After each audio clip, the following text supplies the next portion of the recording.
So we done 7.2 miles, average of 8:23 pace. For this morning.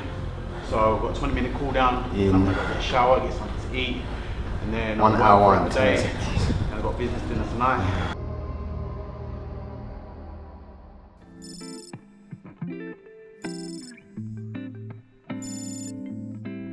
What's happening, people? Welcome to the video. It's 4:24 a.m. It's Monday. Time to get after it and start the week strong. Everyone's still sleeping, so that's why I'm whispering. I didn't get a lot of sleep last night. That's why my voice is like this, but no excuses. It's time to get after it. This morning I've got an easy run, so I'm gonna go out now, probably get around 8 or 9 miles in at like an easy pace, just to get the legs moving and just to get recovery mode going. I'm just coming off a long week, a long hard week. Last week we done about 22, 23 hours of training. So this is probably gonna be the last easier week before the Ultraman. We've got about 4 weeks left, so we'll take it easy this week, and then the training's really gonna ramp up and get hard before we taper down. So yeah, you're gonna see what the week looks like.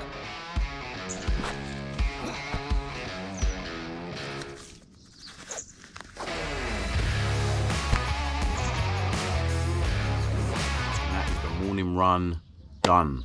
Ran for about an hour and a half. Nice and easy, not trying to kill anyone. Like I said, the purpose of today's run is just a bit of active recovery and just to add volume. So today I ran in the Hoka Bondi 7s. Now these are the old versions of the Bondis. I do have the Bondi 8s as well, but I much prefer these. These offer a lot of support, and I guess they just go with my foot better. These are like my third pair, and they are running out of tread because I've put a lot of miles on these. So the only problem I have is I don't know where to get these anymore. I don't think they make them anymore.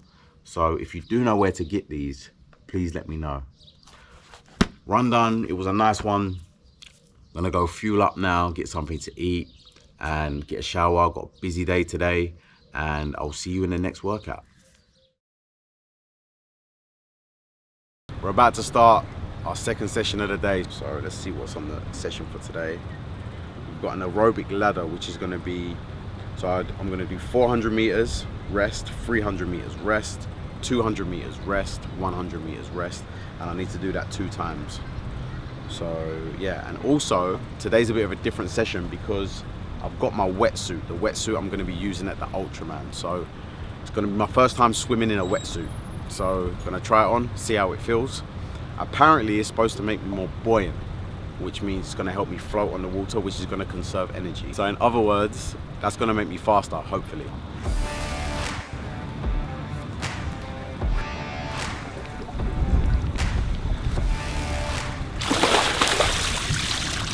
Oh, fucking hell, this makes a difference, boy, I'm floating.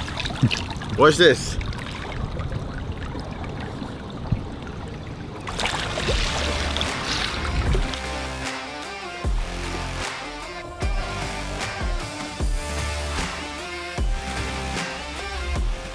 .140 pace, so usually I'll be at like a 155 pace for this, something like that. But now I'm like 10 seconds quicker, just from the suit. Okay, second interval, 300.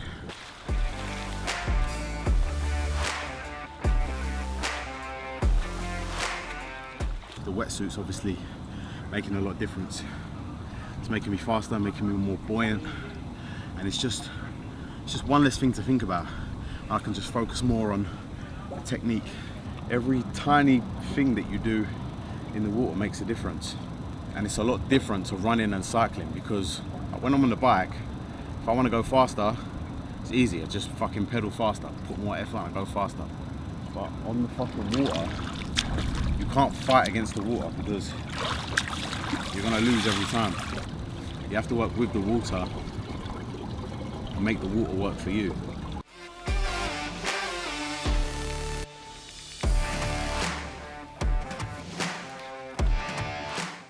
This is the first time that I'm starting to enjoy the swimming. Like the past couple of weeks I've started to enjoy it.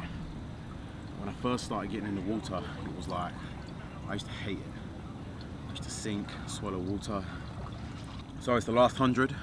Last time I did it in 135. Let's go for 130.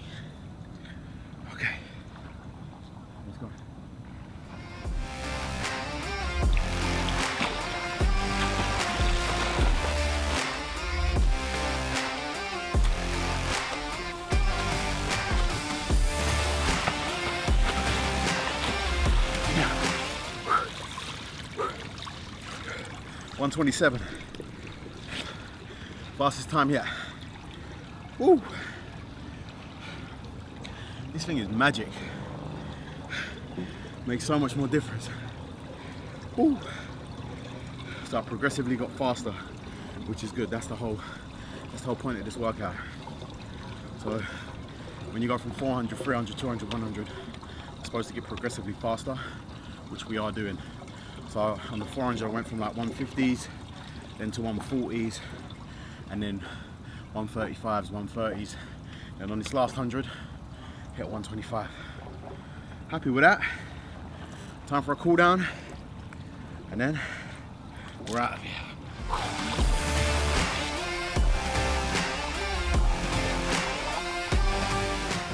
And that is a wrap for today.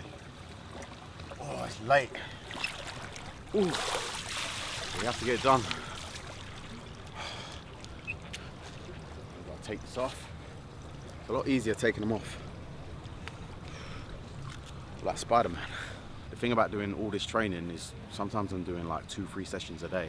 So you have to eat all the time. So for example, today I had a big lunch and that would have been enough fuel for today's workout. But the thing is, in about 5 hours, tomorrow morning I've got another long bike ride. So I have to eat again before I come here in order to fuel for that workout. So it's just constant eating, constant replenishing. That's it for today. And we'll see you tomorrow. Today's workout is going to be concentrating on pushing smoothness and effectiveness. Got a warm up, and then I've got hard 2 minutes at 230 watts, and then easy at 170 watts for 1 minute, and then I'm going to repeat that 12 times. And then I've got recovery, and then I'm going to be active for another 5 minutes at 260 watts, and then I've got cool down. It'll be a hard session, but let's go for it. To fuel me for today's workout, I'm going to be using everybody's Activate. So this is going to give me 26 grams of carbs and a full electrolyte profile, including sodium, magnesium, calcium, everything I need, everything I'm going to be losing during sweat, because I'm going to be sweating a lot on the bike, as you're going to see in a minute.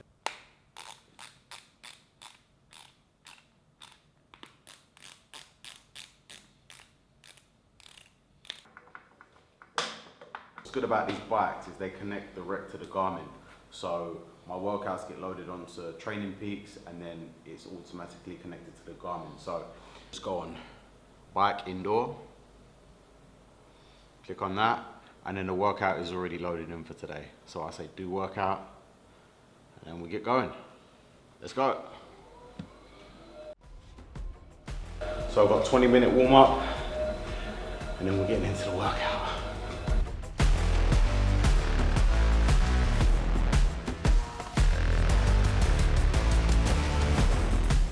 Idea is to get my legs used to going high intensity for a short period of time, so that in the race I can be more comfortable at that easier pace going for the long period.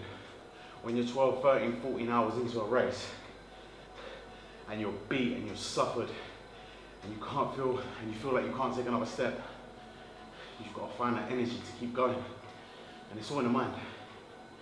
If I can suffer here on this bike for an hour and a half, the rest of the day's easy. I can do anything today.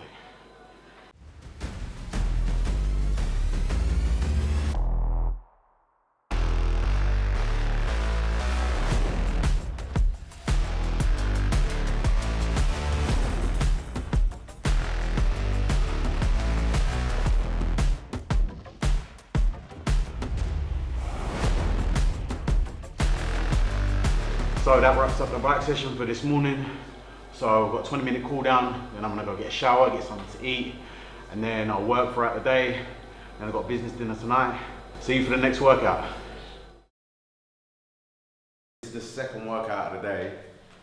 This morning was a cycle and for about an hour and a half, and now I've got an hour build-up run.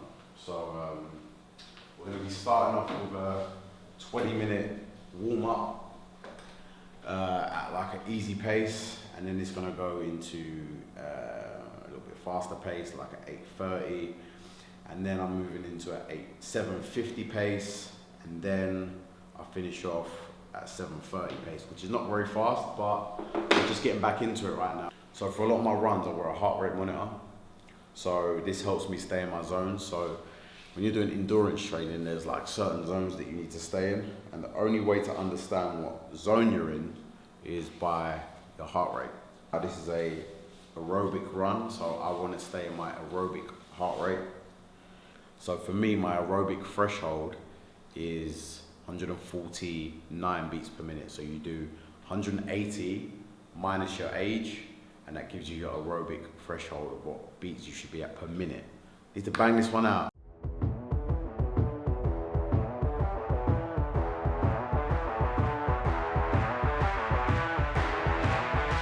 I actually like these curved treadmills as opposed to the normal ones because you can control the pace yourself. So when you're going for a long time, because sometimes I'm on this for like 3-4 hours. So you can control the pace yourself, whereas on like a regular treadmill, sometimes it can feel that you're reacting to the speed of the treadmill and like you're trying to keep up with it. Whereas on this one, you kind of make your own pace. You feel like a little bit more in control. So yeah, I like this one.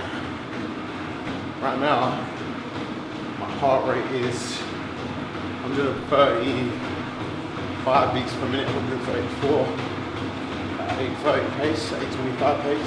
That's the first way you can tell. For me, keeping it under 149.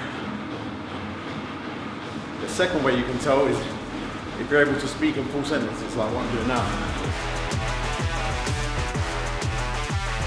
It's an hour workout, 7.2 miles. Here we go. Yeah, so the reason I like to train inside obviously is because we live in Dubai.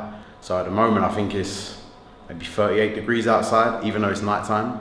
So yeah, it's handy to have this indoors so that you can train. So what we do is we just put the AC on, make the room nice and cool, simulate race scenario, and yeah, we just do the workout inside. Let's go. I'll see you tomorrow.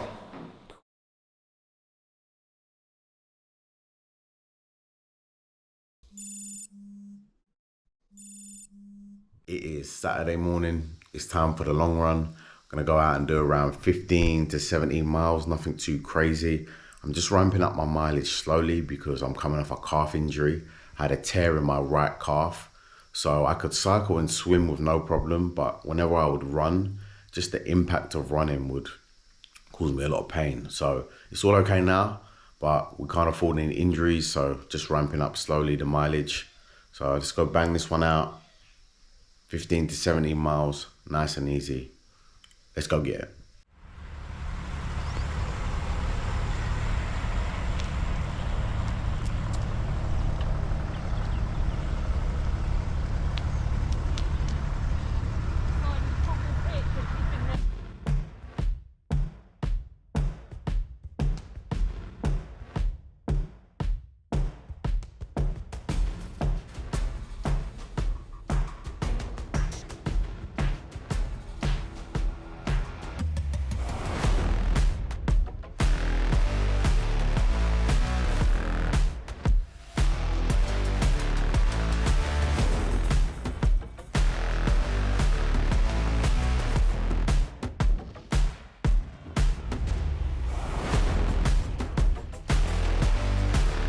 What's happening, people? Welcome to another video. We're about 5 weeks out from the Ultraman, and I thought this is a good opportunity to take you guys through my equipment to show you what it takes to prepare, what you need to buy for an Ultraman or an Ironman or a half Ironman or any triathlon for that matter.